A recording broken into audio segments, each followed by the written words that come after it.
Brillanti Musicals, kull nhar ta' ħamis fit-8:30 dejjem fuq One.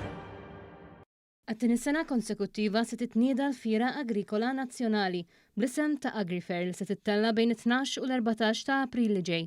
Li mistenni jkompli jolli l-livell ta' żewġ setturi tant kruċjali għal pajjiżna l-agrikoltura u s-sajt.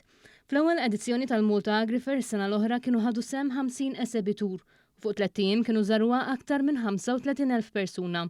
F'konferenza tal-aħbarijiet issa ġie spjegat kif permezz ta' din il-fira il-Gvern se jkompli joffri għadd ta' opportunitajiet tal pubbliku waqt li se sservi bħala pjattaforma għal komunità lokali fil-bidja u s-sajt li bil-prodotti u għarfien tagħhom ikunu jistgħu jinformaw aħjar lill-pubbliku ġenerali dwar dak kollu li joffri s-setturi.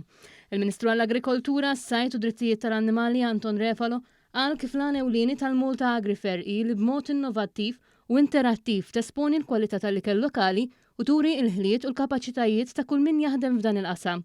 Dan ukoll fl-ispirtu tal-istrateġija Farm to Fork tal-Unjoni Ewropea. Għal-bidu ta' April ta' din is-sena għattini darba sejrin norganizzaw l-AgriFair.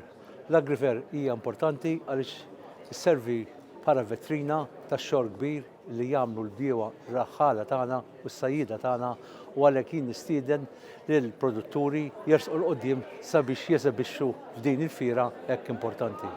Il-Ministru kompla jgħid li dan it-tip ta' networking hu importanti wkoll biex isaħħaħ il-kompetittività tal-intrapriżi tagħna fid-dinja tal-lum.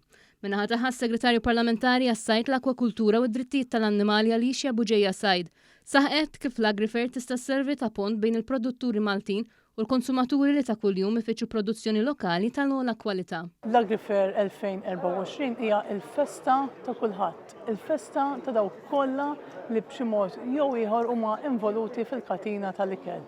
U għaldaqstant l-invit tiegħi llum huwa għal dawk kollha s-sajjieda, l-bdiewa, r-raħala, dawk li pproċessaw l-ikel ix-chefs sabiex jinaqdu magħna billi jissottomettu l-interess tagħhom sabiex jipparteċipaw f'din iċ-ċelebrazzjoni ta' ikel u flimkien inkomplu nippromovu l-vetrina nazzjonali tagħna ta' prodotti lokali u ġenwini. Waqt li qalet li fl-istess ħin l-AgriFair se tkompli tassigura s-sostenibilità ekonomika, soċjali u ambjentali ta' pajjiżna għal ġenerazzjonijiet futuri, s-Segretarju Parlamentari semmet ukoll kif grazzi għal ħidma tal-Gvern li promuovi u jgħin il-produzzjoni lokali, il-bejħ totali tal-ħut f'pajjiżna se jilħaq 13 miljun euro.